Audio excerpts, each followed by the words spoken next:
हमारे साथ भारत के मशहूर आलिम दीन मौलाना कल्बे जवाद साहब मौजूद हैं। सर, बहुत बहुत मुबारक हो आपको, आप सेमिनार कराने जा रहे हैं। गुज़श्ता कई सालों में ईरान के तई जो हिंदुस्तान की जो खारजा पॉलिसी है उसमें कहीं ना कहीं बदलाव आ रहा है और अमरीकी दबाव में कहीं ना कहीं हिंदुस्तान नज़र आता है। आप कैसे देखते हैं कि क्या ईरान के तई हिंदुस्तान की खारजा पॉलिसी बदल रही है? देखिए, बिस्मिल्लाहिर्रहमानिर्रहीम। बहरहाल बाद कांग्रेस के ज़माने में अमेरिका से एक माहदा हुआ और इसमें कुछ खुफिया दफात भी थी कि अगर ईरान पर हमला हुआ तो हिंदुस्तान जो है वो अमेरिका का साथ देगा। और जब पूछा कि ऐसा क्यों है साहब, उनका साहब बिजली हमें दे रहा है। वो बिजली आज तक नहीं मिली, वो आज तक बिजली नहीं मिली। सोनिया गांधी यही कहता रहे साहब वो बिजली मिलेगी वहाँ से, एटॉमिक पावर, कुछ नहीं मिला।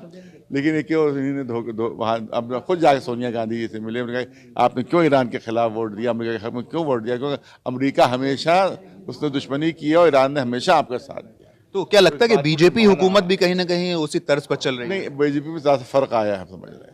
फ़र्क इसलिए आया है कि इन्हीं ने ईरान के अगेंस्ट वोट नहीं दिया, इन्हें फ़िलिस्तीन के अगेंस्ट वोट नहीं दिया। कांग्रेस ने फ़िलिस्तीन के अगेंस्ट वोट डलवाया, ईरान के अगेंस्ट वोट डलवाया, लेकिन बीजेपी ने अगेंस्ट नहीं डलवाया वोट। सर, आप इसकी बात कर रहे तो हैं अभी। ये थोड़ा सा फ़र्क हम समझते हैं इसमें।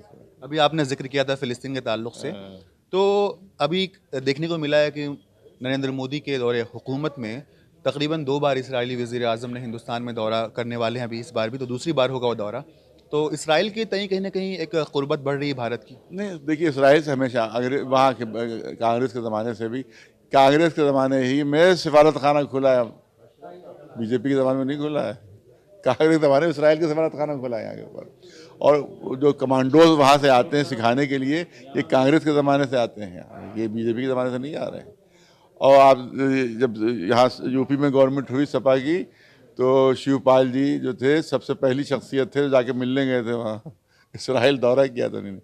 तो ये कोई नई बात नहीं जो हम कहते हैं, यहाँ पे पहले ही से इन लोगों के ताल्लुकात हैं और पूरा इन्होंने अपना डिफेंस जो है वो इसराइल के ऊपर निर्भर कर दिया है, जिसकी वजह से खराबियाँ पैदा हो रही हैं। हम समझते हैं कि ये इसराइल से ना दोस्ती अच्छी है, ना अमेरिका से दोस्ती अच्छी है। शुक्रिया सर, थैंक यू।